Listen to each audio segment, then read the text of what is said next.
देखिए, उन्होंने बुलाया है, क्या कारण है हमको पता नहीं है।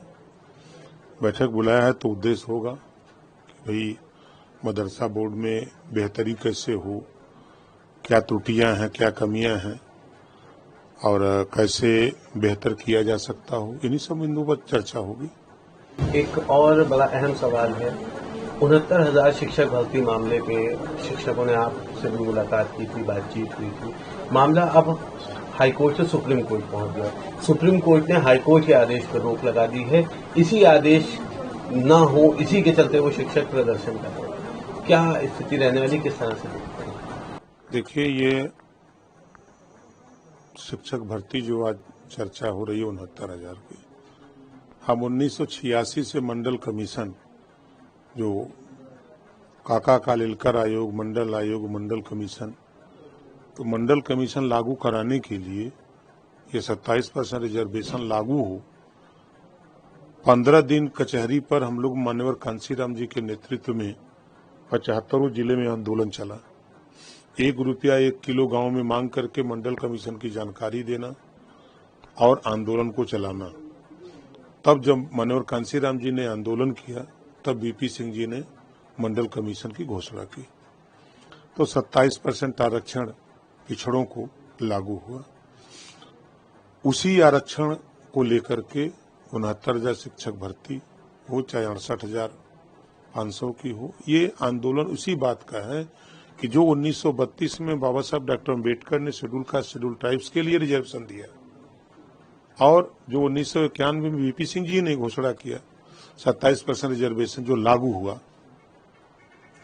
तो वो आरक्षण का पालन 69,000 शिक्षक भर्ती में हो, 22.5% जो शेड्यूल कास्ट है और 27% बैकवर्ड, तो ये रिजर्वेशन उसमें लागू हो, जो सामान्य वर्ग को 10%, तो वो लागू, इसको लेकर के बच्चे 4 साल तक आंदोलन किए। हाई कोर्ट ने आदेश दिया कि इनकी मांग जायज है, इनके साथ अन्याय हुआ है।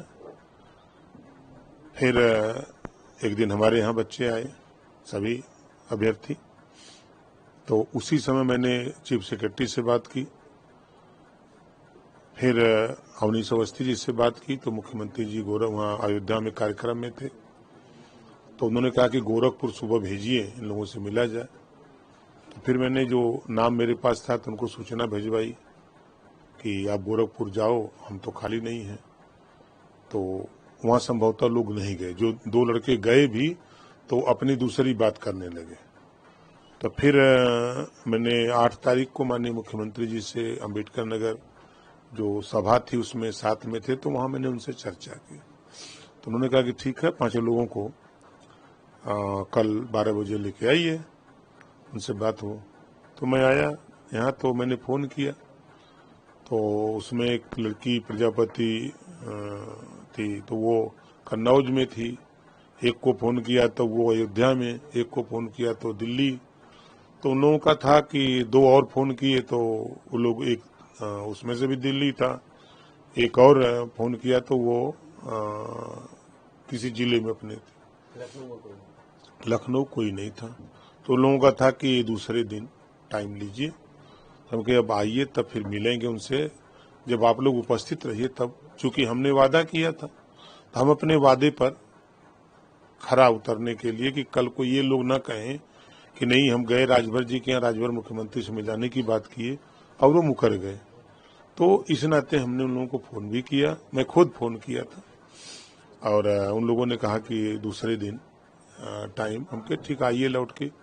तो संजोग से कल जो तारीख लगी थी, तो सुप्रीम कोर्ट ने कहा है कि जो इलाहाबाद हाई कोर्ट के 2 बेंच का फैसला है, ये तब तक 23 तारीख तक उन्होंने रोक लगाई है कि जब तक सभी पक्षों की बात सुन न लिया जाए तब तक इसमें कोई अग्रिम कार्रवाई न हो। यही 69,000 शिक्षक भर्ती का अब तक की अपडेट है। इसमें विपक्ष का ये कहना है कि भारतीय जनता पार्टी की सरकार चाहती ही नहीं है कि इसमें फैसला है, इसीलिए सुप्रीम कोर्ट से अब मामला करता रहेगा और चीजें ऐसे ही चलती रहेंगी, क्योंकि उनके पास फंड ही नहीं है। वो चाहते ही नहीं है कि शिक्षकों को रोजगार मिले। अगर विपक्ष ये बात कह रहा है कि उनके पास फंड नहीं है, तो विपक्ष उनका हमदर्द है, तो उनको फंड क्यों नहीं दे देता है? यदि वो इतने हमदर्द हैं और ये बात की जानकारी हो गई है कि उनके पास फंड नहीं है, तो उसको तो अपने हाथ में लेकर के केस को खुद लड़ना चाहिए। वो तो उनके पास तो फंड है, विपक्ष के पास। जरूरत पड़ेगी तो हम भी कुछ मदद करेंगे, इतना हमारे पास पौरुख है। एक और बड़ा अहम सवाल है, मंगेश यादव का इनकाउंटर हुआ, इनकाउंटर के बाद अखिलेश यादव ने सवाल खड़े किए जाति को लेकर के। उसके बाद अखिलेश यादव का डेलीगेशन मिलने भी गया समाजवादी पार्टी का। अब भारतीय जनता पार्टी के ही पूर्व सांसद ब्रजभूषण शरण सिंह ने सवाल खड़े किए हैं। उनका कहना है कि उत्तर प्रदेश में पुलिस जो है, उत्तर प्रदेश की पुलिस जो है वो इस तरह के फेक इनकाउंटर करती है ताकि पैसा मिल सके, उनको प्रोन्नति मिल सके। जाति की बात को उन्होंने गलत ठहराया कि जाति की वजह से नहीं, हाँ पैसे और अन्य लालचों के चलते पुलिस इस तरह के 7 साल में सबसे ज्यादा जो अपराधी मारे गए, अपराधियों की कोई जाति नहीं होती। जाति की बात अगर हो रही है तो सबसे ज्यादा 67 मुस्लिम मारे गए, तब नहीं कोई बोला, तब जबान नहीं खुली किसी की। चाहे कोई भी हो, जो आज बहुत तो बना हुआ है। 20 ब्राह्मण मारे गए तब नहीं कोई बोला, ठाकुर मारे गए तब नहीं बोला, और जातियां मारी गई तब नहीं बोला। खाली यादव मारा जाता है तो सपा को भी जबान खुलती है कि यादव क्यों मारा जाता है। हमारा सवाल है समाजवादियों से कि क्या वो मंगेश यादव उस लूट की घटना में शामिल था कि नहीं था, इसका जवाब पूछ लीजिएगा। बस इतना कि मंगेश यादव लूट की घटना में था कि नहीं, पहला सवाल। दूसरा सवाल कि पुलिस गोली चलाएगी तो आधार कार्ड, अपराधी गोली चलाना शुरू कर दे, अब पुलिस कहे नहीं भाई भैया का हाथ जोड़े थे, अपन आधार कार्ड दिखा दे, नहीं तो हम गोली चलाई। या तो पुलिस आधार कार्ड देख के गोली चलावे, और नहीं तो पहले से अपनी गाड़ी में वो फूल और माला रखे रहें, जब वो गोली चलाने लगे तो ये फूलों की वर्षा करने लगे।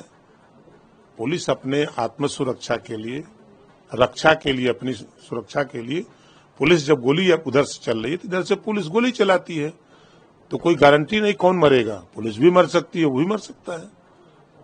तो उसमें अगर इस तरह की घटना हुई है तो जब आपको जानकारी हुई, विपक्ष के लोग जिस तरह कह रहे हैं, अगर उनको जानकारी हुई कि मुख्य आरोपी को सरकार पहले बता दी कि वो सरेंडर हो जाए, तो जब आपको जानकारी थी तो आप क्यों नहीं सरेंडर करा दिए? इसका मतलब कि जो लोग अपराध करते हैं उनकी जानकारी आप लोगों को पहले होती है। इसमें एक सवाल ये भी बड़ा है कि क्या पुलिस, जिस तरह से ब्रजभूषण शरण सिंह ने कहा कि पुलिस जो है पैसे और अन्य लालच के चलते, तरक्की के चलते जो है इस तरह के इनकाउंटर करती है, इसमें क्या 67 जब मुस्लिम मारे गए तब नहीं कोई बोला क्यों? सवाल वहां वो नहीं है, सवाल अब वो सपा में जाने की तैयारी कर रहे हैं।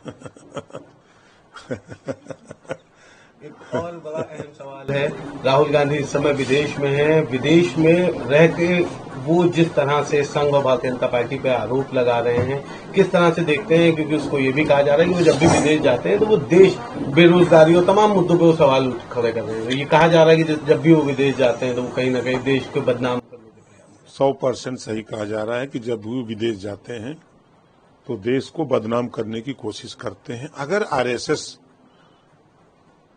संगठन बहुत खराब है, देश के लिए नुकसान कर रहा है, तो 60 साल आप क्या कर रहे थे?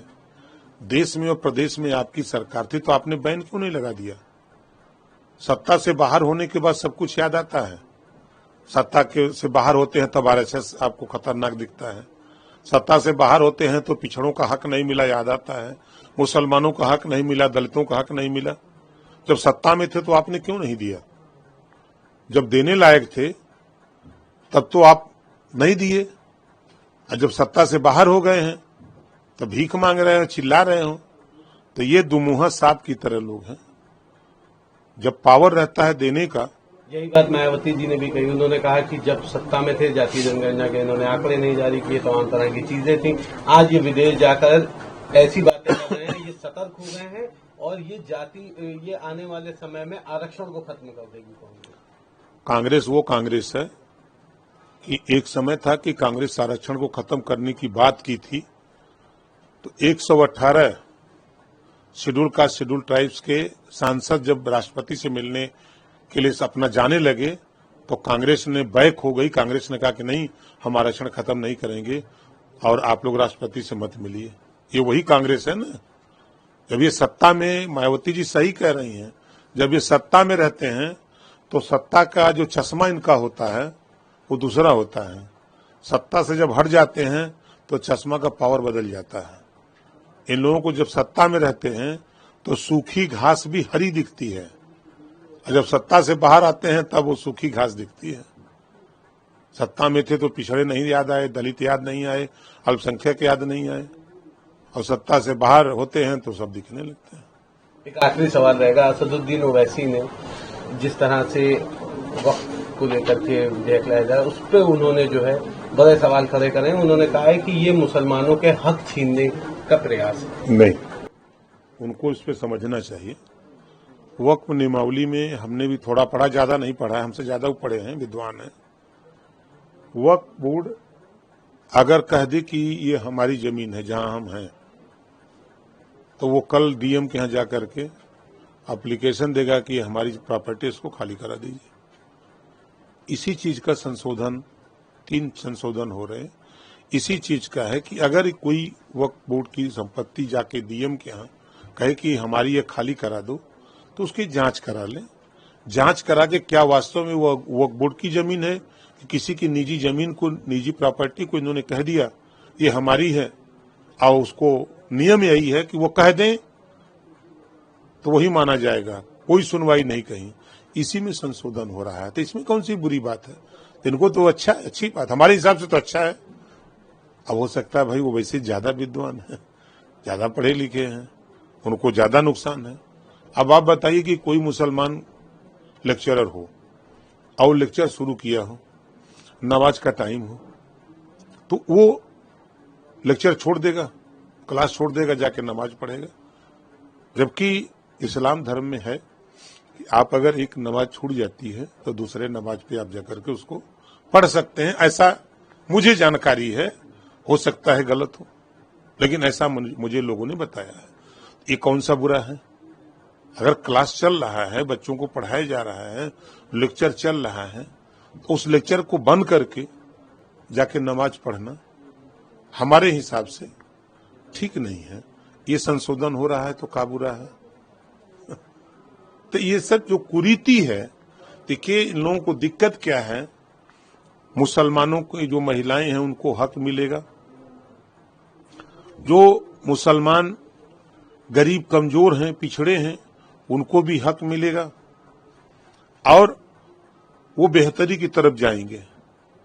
जो लुटेरा है, जो गरीब कमजोर पिछड़े दलित मुसलमान हैं, उनका हक जो लूट रहे हैं, उनको पीड़ा है कि यार ये तो हमारी लुटाई बंद हो जाएगी। इस नाते वो लोग दिक्कत में हैं, और कोई बात नहीं है।